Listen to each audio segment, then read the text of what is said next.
You're a cop, but you don't plan for this. Nobody does anyway. You plan for the mortgage. You plan for the promotion. You plan for the argument you're going to have with your brother at Christmas dinner. You do not plan for the moment a 9mm round traveling at 400 meters per second decides that your plans no longer matter. But let's not start there. Let's start 6 years earlier, on a Tuesday morning in October, when you are 23 years old, and you are standing outside a gray concrete building that smells like floor wax and old coffee, and you are about to walk into the first day of the rest of your life. You have a folder under your arm with 3 copies of your CV inside it. You printed 3 because the instructions said to bring 1, and you have always been the kind of person who prepares for the version of events where things go wrong. That instinct will serve you well here. For a while. You were not the best candidate in the room. You knew that. There were 12 of you in the orientation hall, and at least 4 of them had better grades, better posture, better answers.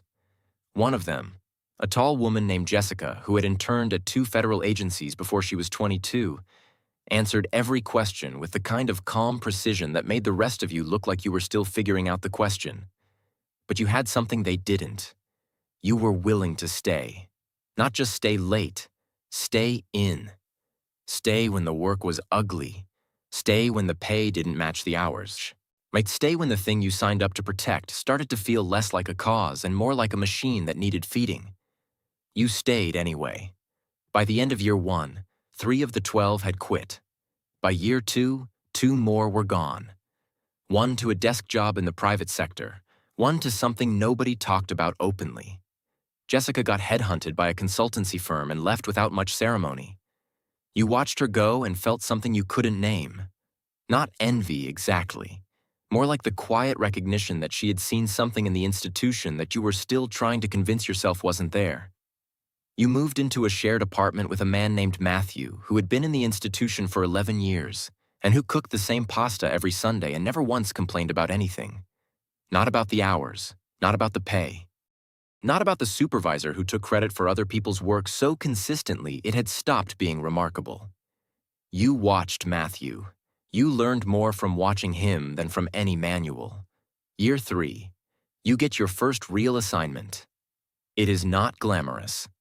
It involves a warehouse on the eastern edge of the city, a spreadsheet with 47 names, and a supervisor named Clinton who communicates exclusively through Post-it notes. You spend 4 months on this assignment. You sleep an average of 5 hours a night. You lose 8 pounds without trying. You eat lunch at your desk so often that the smell of the building's cafeteria starts to feel like a memory from someone else's life. But you are good at this. You are precise and patient, and you notice things other people miss. A discrepancy in a date, but a name that appears twice under different spellings. A pattern in the numbers that only becomes visible if you look at the data sideways. Clinton leaves you a Post-it note that says, "Good catch on the Hargrove file." You stick it to the edge of your monitor. It stays there for 2 years. You also meet Sandra. Sandra works 2 floors above you. She has a laugh that arrives before she does, loud and unself-conscious. The kind of laugh that makes people in adjacent rooms smile without knowing why. She has a habit of leaving handwritten notes on people's desks when she thinks they're doing good work. Not emails.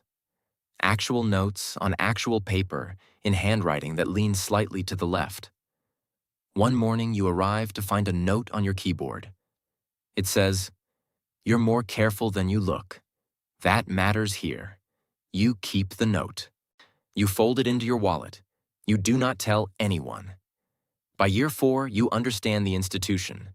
Not the version in the brochure, the real one. The one with the unspoken rules that nobody writes down because writing them down would make them visible, and visible things can be challenged. Rule 1.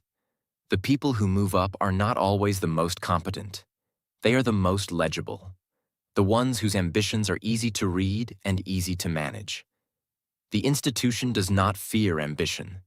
It fears ambition it cannot predict. Rule 2.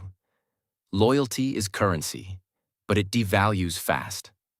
What you did last year is already priced in. What matters is what you're willing to do next. Every favor has a shelf life. Every alliance has a clause nobody reads aloud. Rule 3. The institution does not hate you. It does not love you either. It simply continues, not with or without you, before and after you. The institution is not a relationship. It is a climate. You do not negotiate with a climate. You dress for it. You learn these rules the way you learn most important things. Not from being told, but from watching what happens to people who didn't know them. A man named John in the Eastern Division spent 3 years building a case that should have made his career. It did make his career. It made it visible enough for someone above him to attach their name to it. John transferred to a regional office 6 months later. Nobody said anything about it directly. Nobody needed to. You filed that away. You filed everything away. Now pause. Before we go further. True or false? A bullet to the head kills you instantly. Most people say true. The answer is, it depends. A shot to the brainstem, the small structure at the base of your skull that controls breathing and heart rate, is almost always immediately fatal. But a shot to the frontal lobe, the temporal lobe, survivable. Documented. There are people walking around today with bullet fragments still lodged in their skulls, living full lives, because the bullet missed the parts that matter most. True or false? You feel the bullet enter. False. You don't. The brain has no pain receptors. What you feel, if you feel anything, is pressure. A sudden, enormous pressure, like the world decided to close in from one side. Some survivors describe it as a door slamming inside their head. Others describe nothing at all. One documented survivor said the first thing he was aware of was the floor. Not the impact, not the sound, just the floor. Saw it in the fact that he was on it.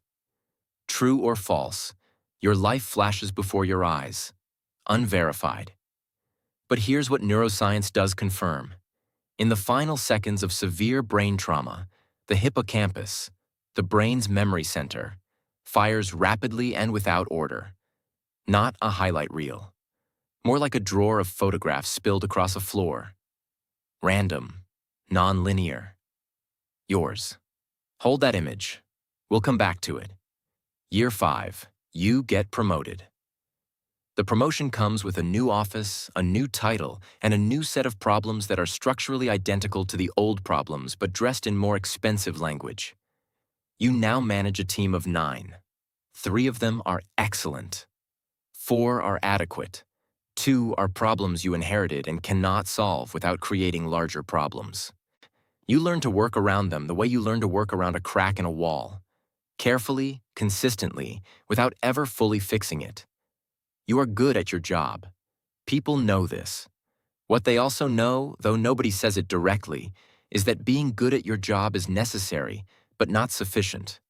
The institution rewards a particular combination of competence and compliance, and the ratio matters more than either ingredient alone. Matthew retires in the spring. There is a small gathering in the break room. Someone buys a cake with his name spelled wrong. Matthew, 1T, in blue icing. Matthew laughs about it. He laughs the way people laugh when something is exactly what they expected, and they have made their peace with that. He shakes your hand and says, "Don't let it become the whole thing." You nod. You don't ask what he means. You already know. Sandra gets a transfer offer. A better role, different city, significant pay increase. She asks you what she should do. You tell her to take it. You say it without hesitation, which surprises both of you. She does. She leaves on a Friday. The floor above yours is quieter after that in a way that has nothing to do with noise levels. You find a note on your desk the following Monday. It says, "You were more careful than you looked. I hope you still are." You fold it. You put it behind the first one in your wallet. Year 6, February, a Wednesday. You are in the field. This is not unusual. What is unusual is the sequence of decisions that led you here. A chain of small, reasonable choices, each one logical in isolation, that somehow added up to you standing in a narrow corridor in a building you don't fully know.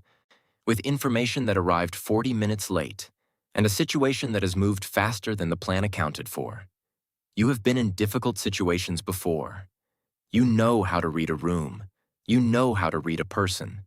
You know the difference between tension that resolves and tension that doesn't. And you have always been able to tell which one you were standing inside. What you don't know, what nobody tells you, what no manual covers, is how to read the exact moment when a situation stops being manageable and becomes something else entirely. There is no training for that moment. There is only the moment itself, arriving faster than thought, faster than preparation, faster than the version of yourself you spent 6 years building. You find out. Here is what happens in the next 1.3 seconds. A door opens. A figure. A decision made in a fragment of time so small it barely qualifies as a moment.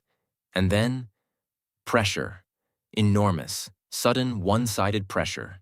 Not pain. Not yet. Just the world tilting hard to the left and your body making a decision your mind hasn't caught up to. Your body does not fall dramatically. It simply stops holding itself up. The floor is cold. You notice that. The floor is cold, and the ceiling light is slightly off-center, and somewhere behind you someone is shouting, but the sound is arriving strangely, like it's coming through water, like the volume dial has been turned down by someone in another room.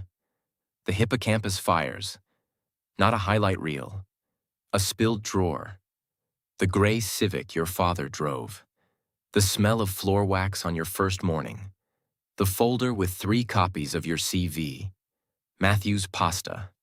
Clinton's Post-it note on the edge of your monitor. The note in your wallet. You're more careful than you look. The second note. Sandra's laugh arriving before she does. Jessica answering every question with calm precision. John, transferring quietly to a regional office. The ceiling light, slightly off-center. The cold floor. Somewhere across the city, a 23-year-old is standing outside a gray concrete building that smells like floor wax and old coffee. She has a folder under her arm.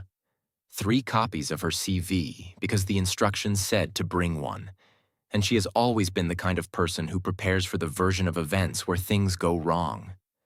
She's about to walk in. She thinks this is the beginning of something. She's not wrong about that.